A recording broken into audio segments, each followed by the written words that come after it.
Good evening and welcome to the penultimate ghost story from the book Classic Ghost Stories by Vintage, the 18th one, and this is The Nurse's Tale by Elizabeth Gaskell.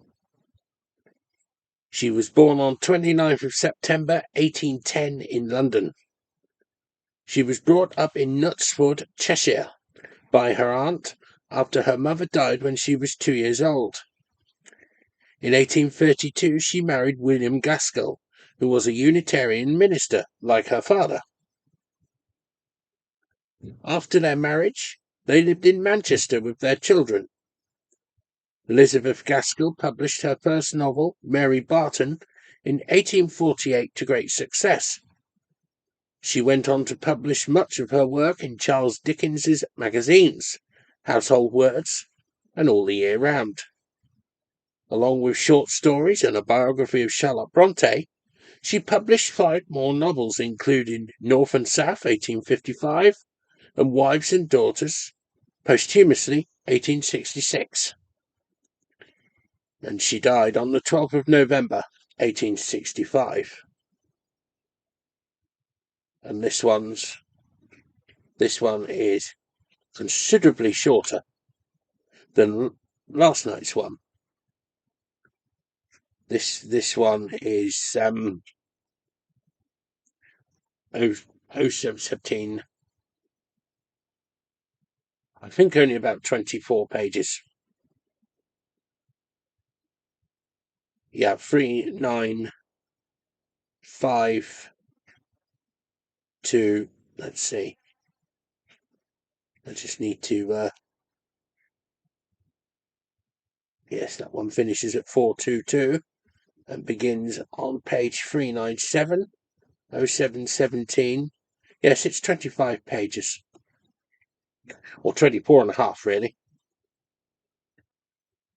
So, you know, my dears, that your mother was an orphan and an only child, and I dare say you have heard that your grandfather was a clergyman up in Westmoreland, where I come from. I was just a girl in the village school when, one day, your grandmother came in to ask the mistress if there was any scholar there who would do for a nursemaid. And mighty proud I was, I can tell ye, when the mistress called me up and spoke of me being a good girl at my needle, and a steady, honest girl, and one whose parents were very respectable, though they might be poor. I thought I should like nothing better than to serve the pretty young lady, who was blushing as deep as I was, as she spoke of the coming baby, and what I should have to do with it. However, I see you don't care so much for this part of my story as for what you think is to come, so I'll tell you at once. I was engaged and settled at the parsonage before Miss Rosamond, that was the baby who is now your mother, was born. To be sure, I had little enough to do with her when she came, for she was never out of her mother's arms, and slept by her all night long. And proud enough was I sometimes when Mrs. trusted her to me. There never was such a baby before or since, though you've all of you been fine enough in your turns, but for sweet winning ways you've none of you come up to your mother. She took after her mother, who was a real lady born, a Miss Furnivall, a granddaughter of Lord Furnivall's in Northumberland. I believe she had neither brother nor sister, and had been brought up in my lord's family till she had married your grandfather, who was just a curate, son to a shopkeeper in Carlisle, but a clever, fine gentleman as ever was, and one who was a right down-hard worker in his parish, which was very wide, and scattered all abroad over the Westmoreland fells. When your mother, little Miss Rosamond, was about 4 or 5 years old, both her parents died in a fortnight, one after the other. Ah, that was a sad time. My pretty young mistress and me was looking for another baby, when my master came home from one of his long rides, wet and tired, and took the fever he died of, and then she never held up her head again, but just lived to see her dead baby and have it laid on her breast before she sighed away her life. My mistress had asked me, on her deathbed, never to leave Miss Rosamond, but if she had never spoken a word, I would have gone with the little child to the end of the world. The next thing, and before we had well stilled our sobs, the executors and guardians came to settle the affairs. They were my poor young mistress's own cousin, Lord Furnival, and Mr. Esthwaite, my master's brother, a shopkeeper in Manchester, not so well to do then as he was afterwards, and with a large family rising about him. Well, I don't know if it will e'er settle him, or because of a letter my mistress wrote on her deathbed to her cousin, my lord, but somehow it was settled that Miss Rosamond and me were to go to Furnival Manor House in Northumberland, and my lord spoke as if it had been her mother's wish that she should live with his family, and as if he had no objections, for that one or two more or less could make no difference in so grand a household. So, though that was not the way in which I should have wished the coming of my bright and pretty pet to have been looked at, who was like a sunbeam in any family, but be it never so grand, I was well pleased that all the folks in the dale should stare and admire when they heard I was going to be young lady's maid at my Lord Furnival's, at Furnival Manor. But I made a mistake in thinking we were to go and live where my lord did. It turned out that the family had left Furnival Manor House 50 years or more. I could not hear that my poor young mistress had ever been there, though she had been brought up in the family, and I was sorry for that, for I should have liked Miss Rosamond's youth to have passed where her mother's had been.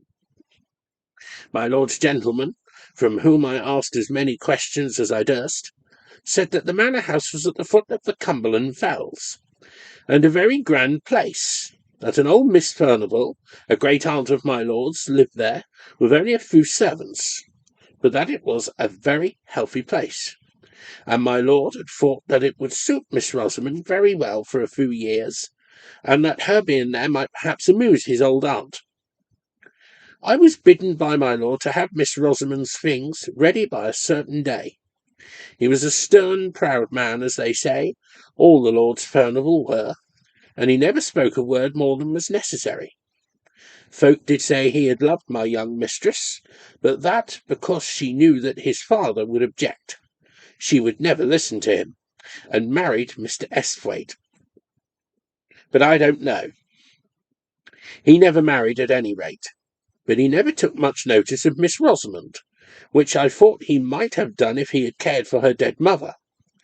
He sent his gentleman with us to the manor house, telling him to join him at Newcastle that same evening, so there was no great length of time for him to make us known to all the strangers before he, too, shook us off, and we were left two lonely young things.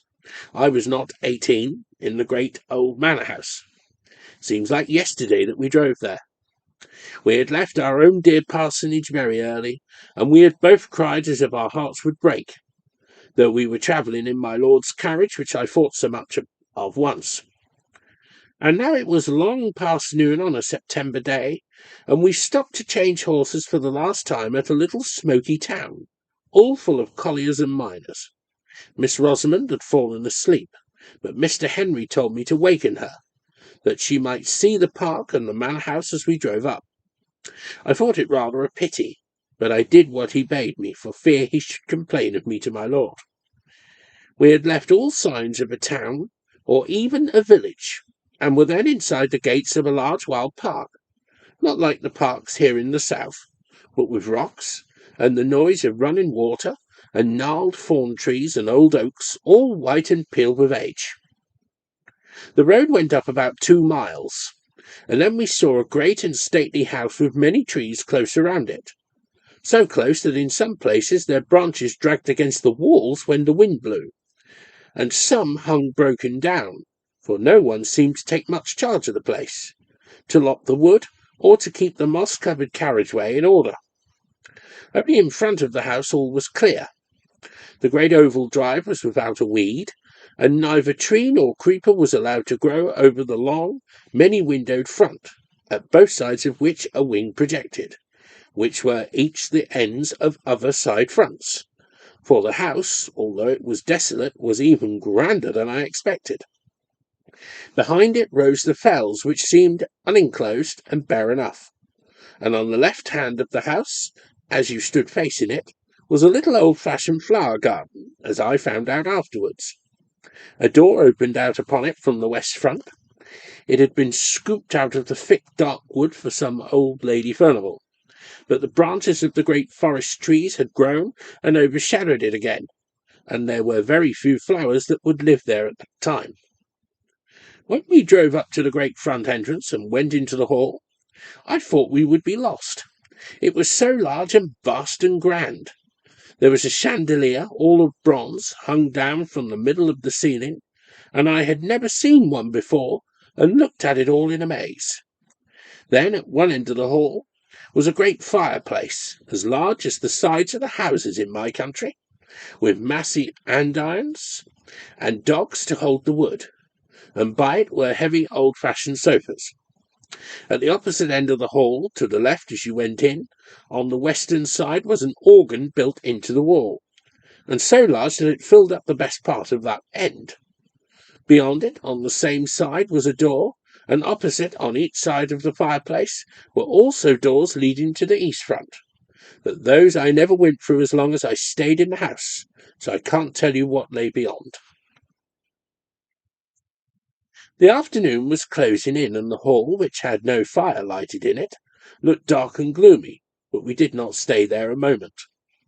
The old servant who had opened the door for us bowed to Mr. Henry, and took us in through the door at the further side of the great organ, and led us through several smaller halls and passages into the west drawing-room, where he said that Miss Furnival was sitting.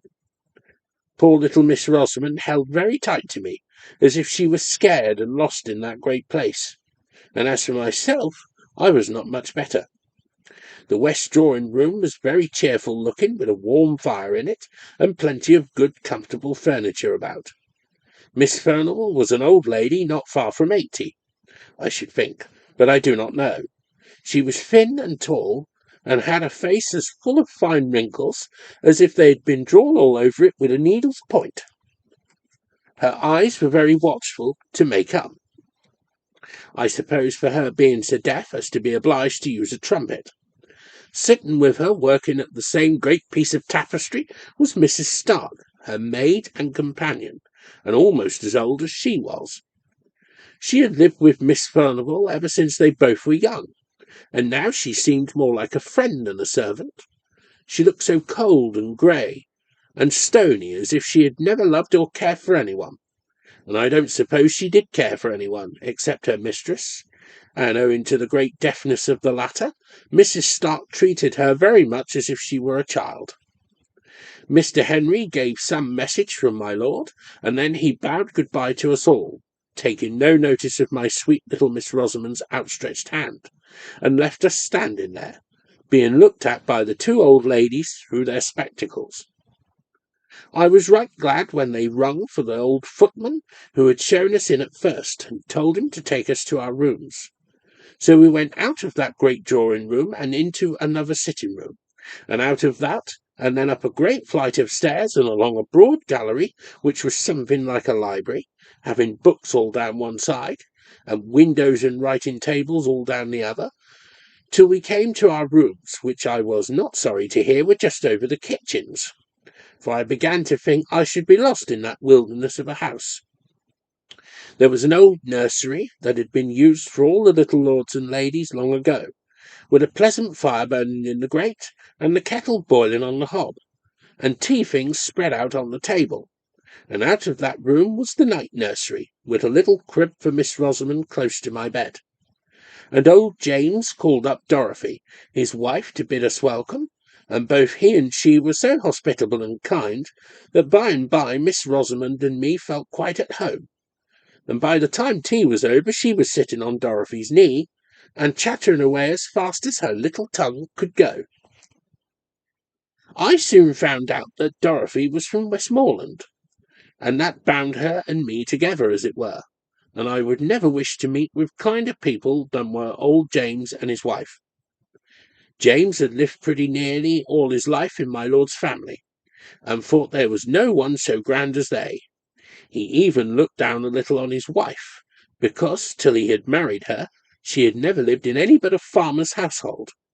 But he was very fond of her, as well he might be. They had one servant under them to do all the rough work. Agnes they called her, and she and me and James and Dorothy, with Miss Furnivall and Mrs. Stark, made up the family, always remembering my sweet little Miss Rosamond. I used to wonder what they had done before she came. They thought so much of her now. Kitchen and drawing-room, it was all the same. The hard, sad Miss Furnivall and the cold Mrs. Stark looked pleased when she came fluttering in like a bird, playing and pranking hither and thither, with a continual murmur and pretty prattle of gladness. I am sure they were sorry many a time when she flitted away into the kitchen, though they were too proud to ask her to stay with them, and were a little surprised at her taste, though to be sure, as Mrs. Stark said, it was not to be wondered at, remembering what stock her father had come of. The great old rambling house was a famous place for little Miss Rosamond. She made expeditions all over it, with me at her heels, all except the east wing, which was never opened, and whither we never thought of going. But in the western and northern part was many a pleasant room, full of things that were curiosities to us, though they might not have been to people who had seen more. The windows were darkened by the sweeping boughs of the trees and the ivy which had overgrown them, but in the green gloom we could manage to see old china jars and carved ivory boxes, and great heavy books, and above all, the old pictures. Once, I remember, my darling would have Dorothy go with us to tell us who they all were, for they were all portraits of some of my lord's family, though Dorothy could not tell us the names of everyone. We had gone through most of the rooms when we came to the old state drawing-room over the hall, and there was a picture of Miss Furnivall, or, as she was called in those days, Miss Grace, for she was the younger sister. Such a beauty she must have been, but with such a set, proud look, and such scorn looking out of her handsome eyes, with her eyebrows just a little raised, as if she wondered how anyone could have the impertinence to look at her, and her lip curled at us as we stood there gazing. She had a dress on, the like of which I had never seen before, but it was all the fashion when she was young. A hat of some soft white stuff like beaver, pulled a little over her brows, and a beautiful plume of feathers sweeping round it on one side, and her gown of blue satin was open in front to a quilted white stomacher. Well, to be sure, said I, when I had gazed my fill, flesh is grass, they do say, but who would have thought that Miss Furnivall had been such an out-and-out beauty to see her now? Yes, said Dorothy, folks change sadly. But if what my master's father used to say was true, Miss Furnivall, the elder sister, was handsomer than Miss Grace. Her picture is here somewhere, but if I show it you, you must never let on, even to James, that you have seen it. Can the little lady hold her tongue, think you? Asked she. I was not so sure, for she was such a little sweet, bold, open-spoken child, so I set her to hide herself, and then I helped Dorothy to turn a great picture that leaned with its face towards the wall, and was not hung up as the others were. To be sure, it beat Miss Grace for beauty, and I think for scornful pride too, though in that matter it might be hard to choose. I could have looked at it in an hour, but Dorothy seemed half frightened at having shown it to me, and hurried it back again, and bade me run and find Miss Rosamond, for that there were some ugly places about the house where she should like ill for the child to go. I was a brave, high-spirited girl, and thought little of what the old woman said, for I liked hide-and-seek as well as any child in the parish, so off I ran to find my little one. As winter drew on and the days grew shorter, I was sometimes almost certain that I heard a noise as if someone was playing on the great organ in the hall. I did not hear it every evening, but certainly I did very often, usually when I was sitting with Miss Rosamond, after I had put her to bed, and keeping quite still and silent in the bedroom. Then I used to hear it booming and swelling away in the distance. The first night when I went down to my supper, I asked Dorothy who had been playing music, and James said very shortly that I was a gowk to take the wind sowing among the trees for music.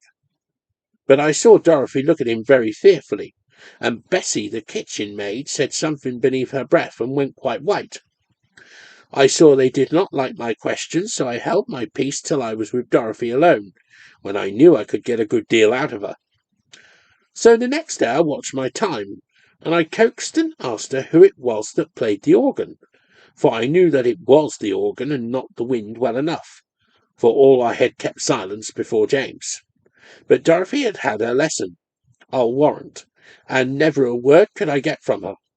So then I tried Bessie, though I had always held my head rather above her, as I was evened to James and Dorothy, and she was little better than their servant. So she said I must never tell, and if ever I told, I was never to say she had told me.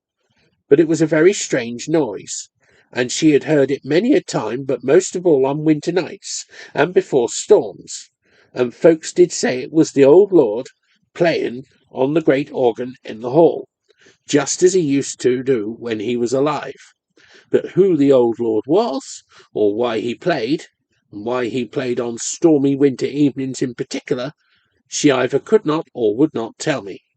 Well, I told you I had a brave heart, and I thought it was rather pleasant to have that grand music rolling about the house, let who would be the player, for now it rose above the great gusts of wind, and wailed and triumphed just like a living creature, and then it fell to a softness most complete. Only it was always music and tunes, so it was nonsense to call it the wind. I thought at first that it might be Miss Furnival who played, unknown to Bessie, but one day when I was in the hall by myself, I opened the organ and peeped all about it and around it, as I had done to the organ in Crossthwaite Church once before, and I saw it was all broken and destroyed inside, though it looked so brave and fine. And then, though it was noonday, my flesh began to creep a little, and I shut it up and ran away pretty quickly to my own bright nursery. And I did not like hearing the music for some time after that, any more than James and Dorothy did. All this time Miss Rosamond was making herself more and more beloved. The old ladies liked her to dine with them at their early dinner.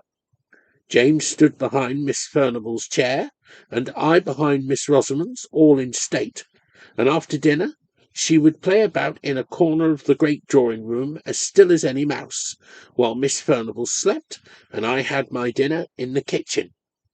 But she was glad enough to come to me in the nursery afterwards, for, as she said, Miss Furnival was so sad, and Mrs. Stark so dull, but she and I were merry enough, and by, I got not to care for that weird rolling music, which did no harm, if we did not know where it came from. The winter was very cold. In the middle of October the frosts began, and lasted many weeks. I remember one day at dinner, Miss Furnival lifted up her sad, heavy eyes, and said to Mrs. Stark, "I am afraid we shall have a terrible winter," in a strange kind of meaning way. But Mrs. Stark pretended not to hear, and talked very loud of something else.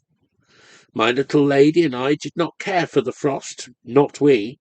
As long as it was dry, we climbed up the steep brows behind the house, and went on the fells, which were bleak and bare enough. And there we ran races in the fresh, sharp air, and once we came down by a new path that took us past the two old gnarled holly trees, which grew about halfway down by the east side of the house.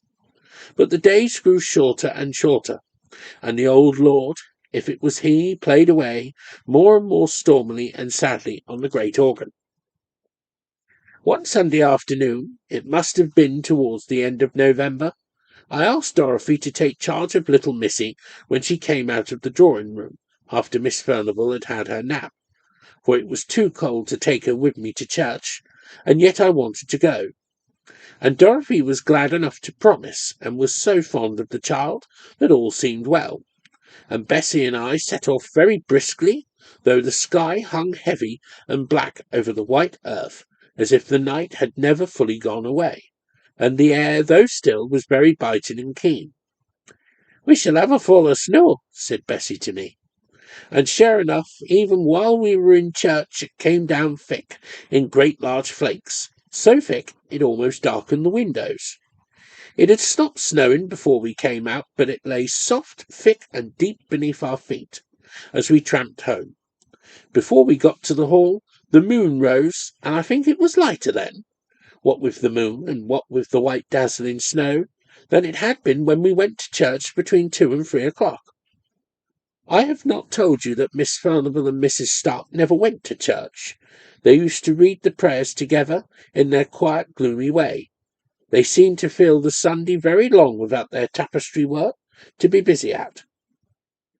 So when I went to Dorothy in the kitchen to fetch Miss Rosamond and take her upstairs with me, I did not much wonder when the old woman told me that the ladies had kept the child with them, and that she had never come to the kitchen, as I had bidden her, when she was tired of behaving pretty in the drawing-room.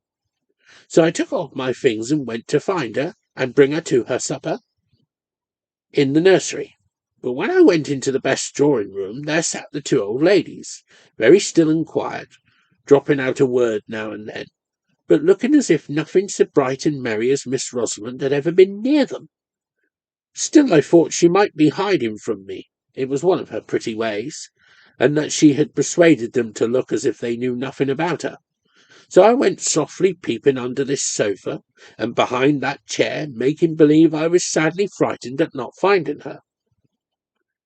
"What's the matter, Hester?" said Mrs. Stark sharply.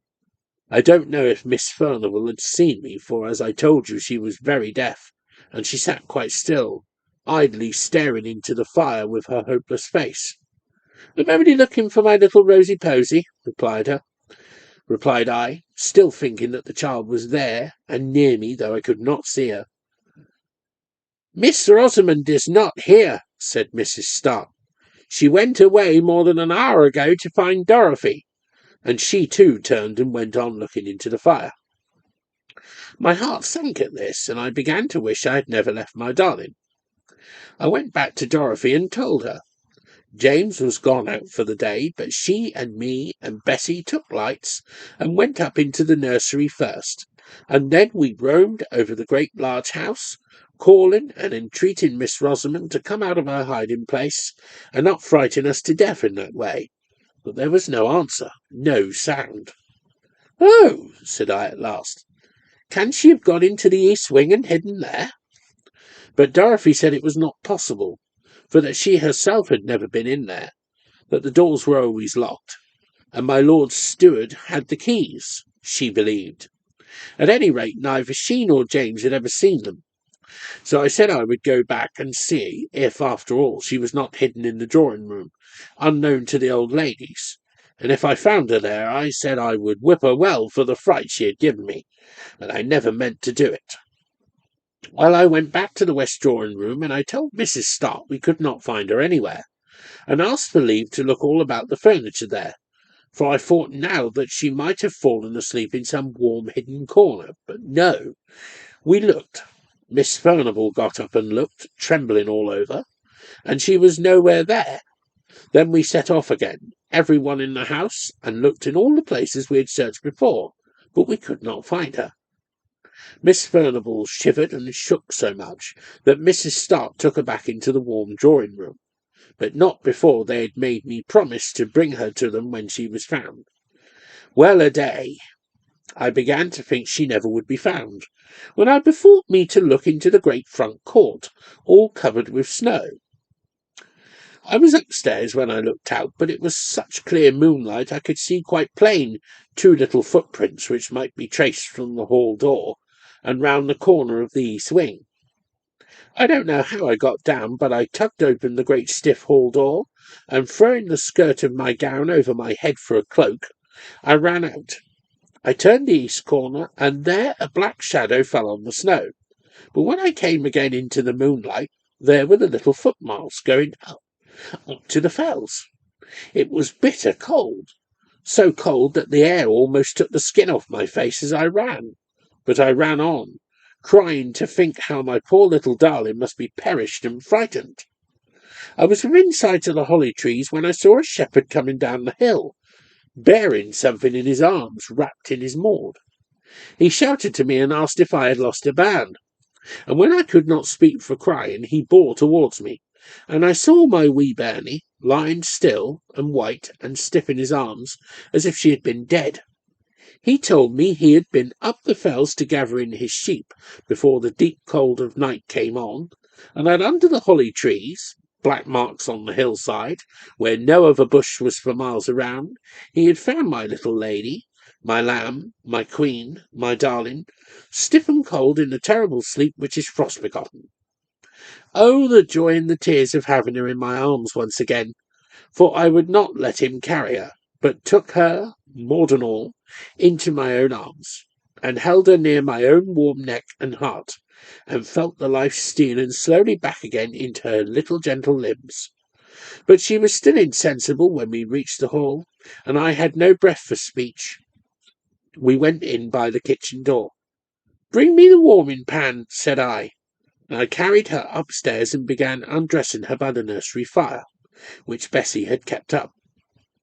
I called my little Lammy all the sweet and playful names I could think of, even while my eyes were blinded by my tears, and at last, oh, at length she opened her large blue eyes.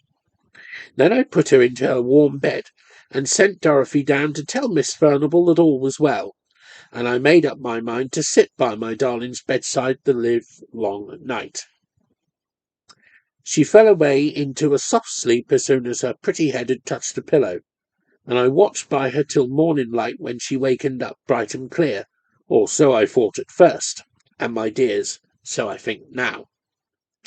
She said that she had fancied that she would like to go to Dorothy, for that both the old ladies were asleep, and it was very dull in the drawing-room, and that as she was going through the west lobby, she saw the snow through the high window falling, soft and steady, but she wanted to see it lying pretty and white on the ground.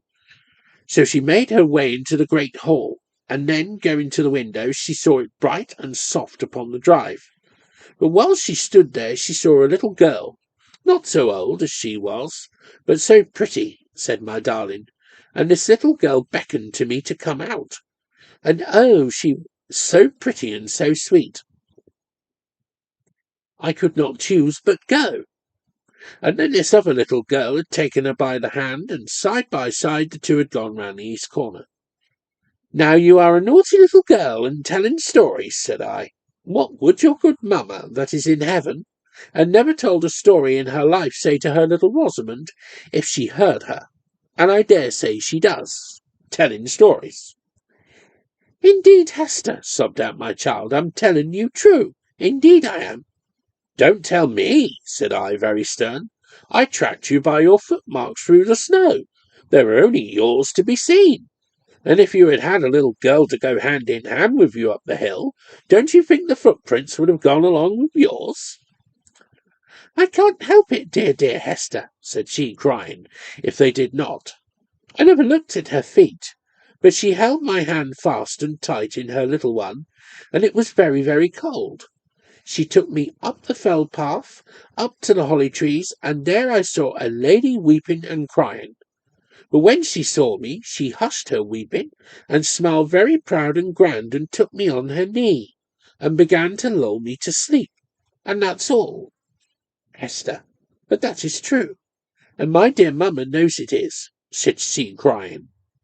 So I thought the child was in a fever, and pretended to believe her, as she went over her story, over and over again, and always the same. At last Dorothy knocked at the door with Miss Rosamond's breakfast, and she told me the old ladies were down in the eating parlour, and that they wanted to speak to me. They had both been into the night nursery the evening before, but it was after Miss Rosamond was asleep, so they had only looked at her, not asked me any questions. I shall catch it, thought I to myself as I went along the north gallery. And yet, I thought, taking courage, it was in their charge I left her, and it's they that's to blame for letting her steal away unknown and unwatched. So I went in boldly and told my story. I told it all to Miss Furnivall, shouting it close to her ear.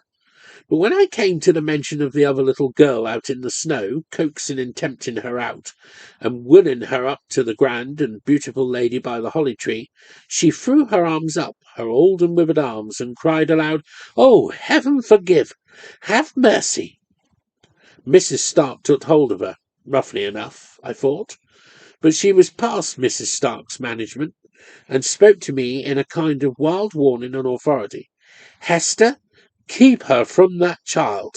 It will lure her to her death. That evil child. Tell her it is a wicked, naughty child." Then Mrs. Stark hurried me out of the room, where indeed I was glad enough to go.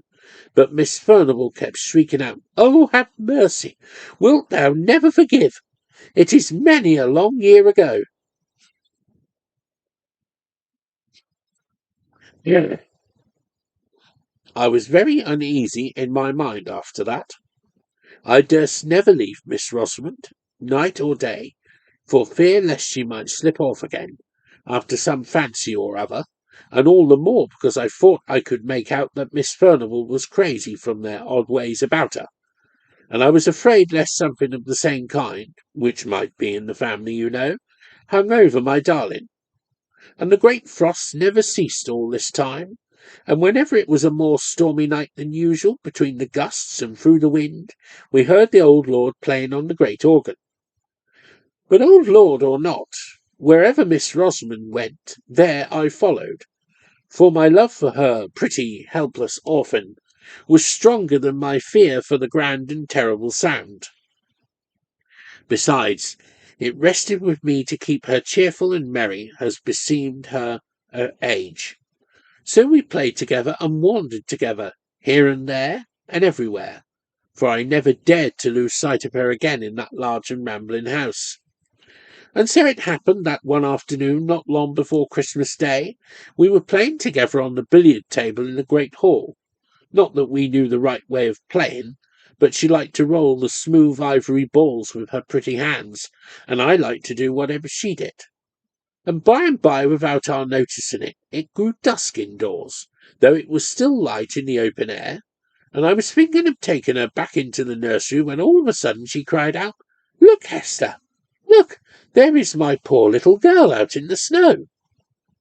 I turned towards the long narrow windows, and there, sure enough, I saw a little girl, less than my Miss Rosamond, dressed all unfit to be out of doors on such a bitter night, crying and beating against the window panes as if she wanted to be let in. She seemed to sob and wail till Miss Rosamond could bear it no longer, and was flying to the door to open it, when all of a sudden, and close upon us, the great organ pealed out so loud and thundering, it fairly made me tremble, and all the more when I remembered me that, even in the stillness of that dead cold weather, I had heard no sound of little battering hands upon the window glass, although the phantom child had seemed to put forth all its force, and although I had seen it wail and cry, no faintest touch of sound had fallen upon my ears. Whether I remembered all this at the very moment, I do not know. The great organ sound had so stunned me into terror, but this I know. I caught up Miss Rosamond before she got the hall door open, and clutched her and carried her away, kicking and screaming, into the large bright kitchen, where Dorothy and Agnes were busy with their mince pies. "'Tis the matter with my sweet one?" cried Dorothy, as I bore in Miss Rosamond, who was sobbing as if her heart would break. "She won't let me open the door for my little girl to come in, and she'll die if she is out on the fells all night. Cruel, naughty Hester," she said, slapping me, but she might have struck harder, for I had seen a look of ghastly terror on Dorothy's face, which made my very blood run cold. "Shut the back kitchen door fast and bolt it well," said she to Agnes. She said no more. She gave me raisins and almonds to quiet Miss Rosamond, but she sobbed about the little girl in the snow, and would not touch any of the good things.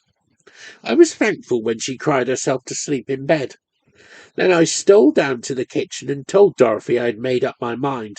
I would carry my darling back to my father's house in Applethwaite, where, if we lived humbly, we lived at peace. I said I had been frightened enough with the old lord's organ playing, but now that I had seen for myself this little moaning child, all decked out as no child in the neighbourhood could be, beating and battering to get in, yet always without any sound or noise, with the dark wound on its right shoulder, and that Miss Rosamond had known it again for the phantom that had nearly lured her to her death, which Dorothy knew was true, I would stand it no longer. I saw Dorothy change colour once or twice. When I had done, she told me she did not think I could take Miss Rosamond with me, for that she was my lord's ward, and I had no right over her, and she asked me would I leave the child that I was so fond of just for sounds and sights that could do me no harm, and that they had all had to get used to in their turns. I was all in a hot trembling passion, and I said it was very well for her to talk, that knew what these sights and noises betokened, and that had perhaps had something to do with the spectre child while it was alive. And I taunted her so that she told me all she knew at last, and then I wished I had never been told, for it only made me more afraid than ever. She said she had heard the tale from old neighbours that were alive when she was first married, when folks used to come to the Hall House sometimes, before it had got such a bad name in the countryside. It might not be true, or it might, what she had been told. The old lord was Miss Furnival's father, Miss Grace, as Dorothy called her, for Miss Maud was the elder, and Miss Furnival by rights. The old lord was eaten up with pride. Such a proud man was never seen or heard of, and his daughters were like him.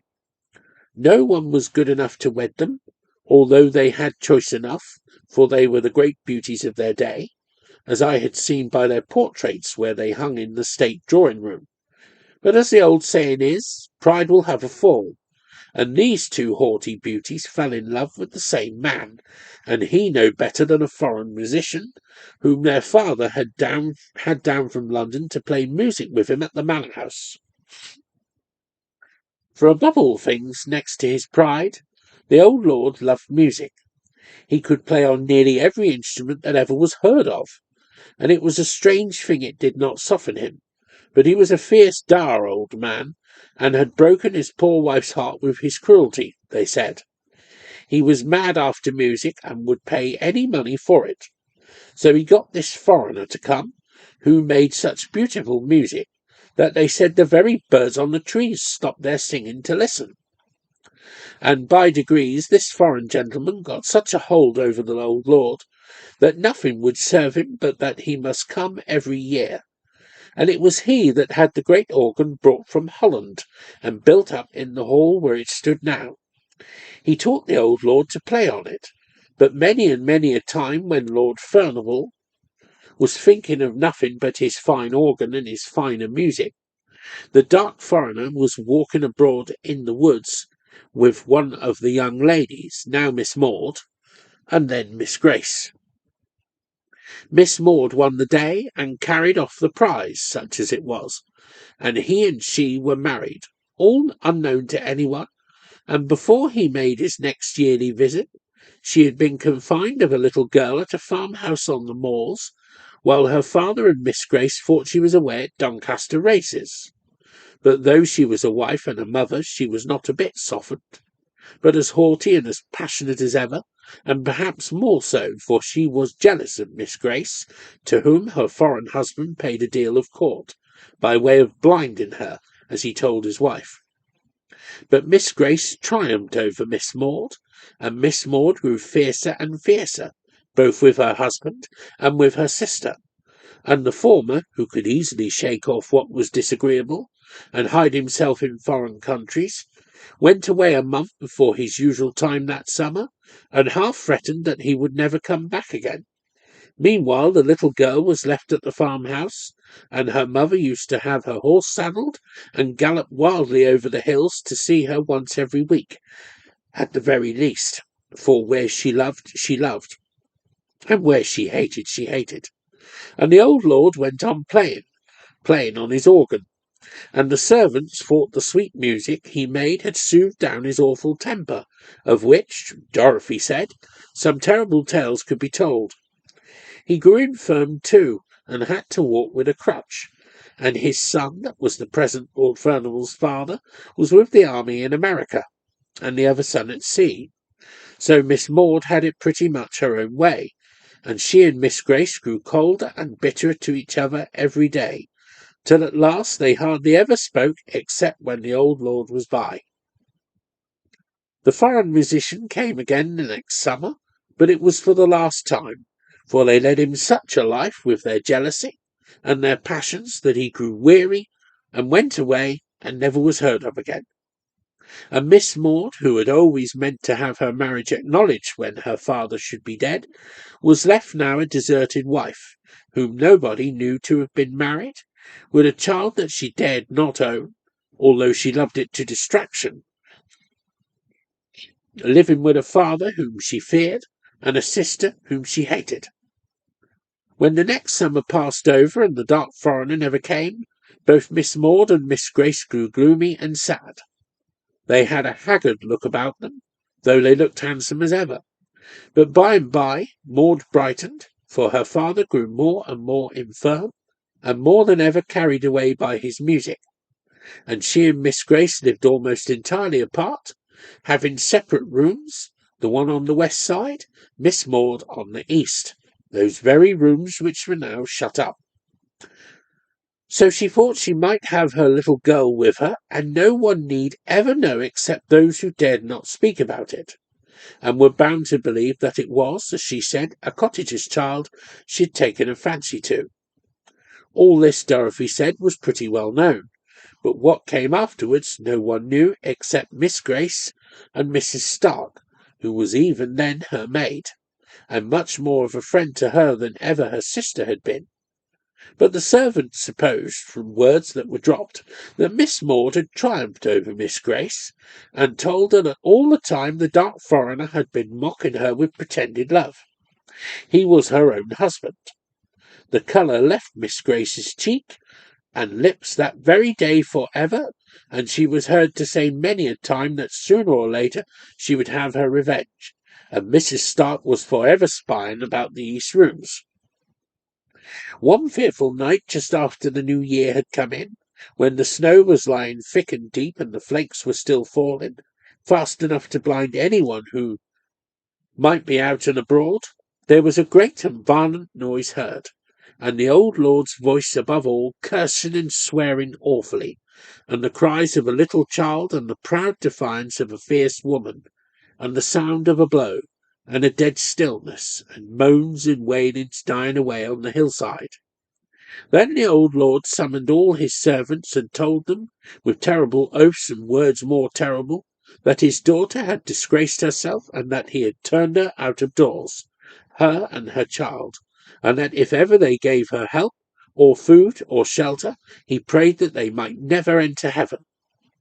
And all the while Miss Grace stood by him, white and still as any stone, and when he had ended, she heaved a great sigh, as much as to say her work was done, and her end was accomplished. But the old lord never touched his organ again, and died within the year, and no wonder. For on the morrow of that wild and fearful night, the shepherds, coming down the fell side, found Miss Maud sitting all crazy and smiling under the holly trees, nursing a dead child with a terrible mark on its right shoulder. But that was not what killed it, said Dorothy. It was the frost and the cold. Every wild creature was in its hole, and every beast in its fold, while the child and its mother were turned out to wander on the fells. And now you know all, and I wonder if you are less frightened now. I was more frightened than ever, but I said I was not. I wished Miss Rosamond and myself well out of that dreadful house for ever, but I would not leave her, and I dared not take her away. But oh, how I watched her and guarded her! We bolted the doors and shut the window shutters fast an hour or more before dark, rather than leave them open 5 minutes too late. But my little lady still heard the weird child crying and mourning, and not all we could do or say could keep her from wanting to go to her, and let her in from the cruel wind and the snow. All this time I kept away from Miss Furnivall and Mrs. Stark, as much as ever I could, for I feared them. I knew no good could be about them, with their grey, hard faces, and their dreamy eyes, looking back into the ghastly years that were gone.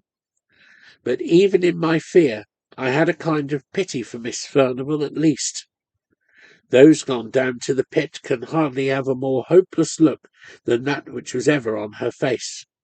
At last I even got so sorry for her, who never said a word but what was quite forced from her, that I prayed for her, and I taught Miss Rosamond to pray for one who had done a deadly sin. But often when she came to those words, she would listen, and start up from her knees and say, "I hear my little girl plaining and crying very sad. Oh, let her in, or she will die." One night, just after New Year's Day had come at last, and the long winter had taken a turn, as I hoped, I heard the west drawing-room bell ring 3 times, which was the signal for me. I would not leave Miss Rosamond alone for all she was asleep, for the old lord had been playing wilder than ever, and I feared lest my darling should waken to hear the spectre child. See her, I knew she could not. I had fastened the windows too well for that, so I took her out of her bed, and wrapped her up in such outer clothes as were most handy, and carried her down to the drawing-room where the old lady sat at their tapestry work as usual. They looked up when I came in, and Mrs. Stark asked quite astounded, "Why did I bring Miss Rosamond there out of her warm bed?" I had begun to whisper, because I was afraid of her being tempted out while I was away by the wild child in the snow, when she stopped me short with a glance at Miss Furnivall, and said Miss Furnivall wanted me to undo some work she had done wrong, and which neither of them could see to unpick. So I laid my pretty dear on the sofa, and sat down on a stool by them, and hardened my heart against them, as I heard the wind rising and howling. Miss Rosamond slept on sound, for all the wind blew so, and Miss Furnivall said never a word, nor looked round when the gusts shook the windows. All at once she started up to her full height, and put up one hand as if to bid us to listen. "I hear voices," she said. "I hear terrible screams. I hear my father's voice." Just at that moment my darling wakened with a sudden start. "My little girl is crying. Oh, how she is crying!" And she tried to get up and go to her, but she got her feet entangled in the blanket, and I caught her up, for my flesh had begun to creep at these noises, which they heard while we could catch no sound. In a minute or two the noises came and gathered fast and filled our ears. We too heard voices and screams, and no longer heard the winter's wind that raged abroad. Mrs. Stark looked at me, and I at her, but we dared not speak. Suddenly Miss Furnivall went towards the door, out into the ante-room, through the west lobby, and opened the door into the great hall. Mrs. Stark followed, and I durst not be left, though my heart almost stopped beating for fear. I wrapped my darling tight in my arms, and went out with them. In the hall the screams were louder than ever. They seemed to come from the east wing, nearer and nearer, close on the other side of the locked-up doors, close behind them. Then I noticed that the great bronze chandelier seemed all alight, though the hall was dim, and that a fire was blazing in the vast hearth place, though it gave no heat, and I shuddered up with terror, and folded my daughter closer to me. But as I did so, the east door shook, and she suddenly, struggling to get free from me, cried, "Hester, I must go. My little girl is there. I hear her. She is coming. Hester, I must go." I held her tight with all my strength, and with a set will I held her. If I had died, my hands would have grasped her still. I was so resolved in my mind. Miss Furnivall stood listening, and paid no regard to my darling, who had got down to the ground, and whom I, upon my knees now, was holding with both my arms clasped round her neck, she still striving and crying to get free. All at once the east door gave way with a thundering crash, as if torn open in a violent passion, and there came into that broad and mysterious light the figure of a tall old man, with grey hair and gleaming eyes. He drove before him, with many a relentless gesture of abhorrence, a stern and beautiful woman, with a little child clinging to her dress. "Oh, Hester, Hester!" cried Miss Rosamond. "It's the lady below the holly trees, and my little girl is with her. Hester, Hester, let me go to her. They are drawing me to them. I feel them. I feel them. I must go." Again she was almost convulsed by her efforts to get away, but I held her tighter and tighter, till I feared I should do her hurt. But rather than let her go towards those terrible phantoms, they passed along towards the great hall door, where the winds howled and ravened for their prey. But before they reached that, the lady turned, and I could see that she defied the old man with a fierce and proud defiance. But then she quailed, and then she threw up her arms wildly and piteously to save her child, her little child, from a blow from his uplifted crutch. And Miss Rosamond was torn as by a power stronger than mine, and writhed in my arms and sobbed, for by this time the poor darling was grown faint. "They want me to go with them on to the fells. They are drawing me to them. Oh, my little girl, I would come, but cruel, wicked Hester holds me very tight." But when she saw the uplifted crutch, she swooned away, and I thanked God for it. Just at this moment, when the tall old man, his hair streaming as in the blast of a furnace, was going to strike the little shrinking child, Miss Furnivall, the old woman by my side, cried out, "Oh, father, father, spare the little innocent child!" But just then we all saw another phantom shape itself, and grow clear out of the blue and misty light that filled the hall. We had not seen her till now, for it was another lady who stood by the old man, with a look of relentless hate and triumphant scorn. That figure was very beautiful to look upon, with a soft white hat drawn down over the proud brows, and a red and curling lip. It was dressed in an open robe of blue satin. I had seen that figure before. It was the likeness of Miss Furnivall in her youth, and the terrible phantoms moved on, regardless of old Miss Furnivall's wild entreaty, and the uplifted crutch fell on the right shoulder of the little child, and the younger sister looked on, stony and deadly serene. But at that moment the dim lights and the fire that gave no heat went out of themselves, and Miss Furnivall lay at our feet, stricken down by the palsy, death-stricken. Yes, she was carried to her bed that night, never to rise again. She lay with her face to the wall, muttering low, but muttering always, "Alas, alas! What is done in youth can never be undone in age. What is done in youth can never be undone in age."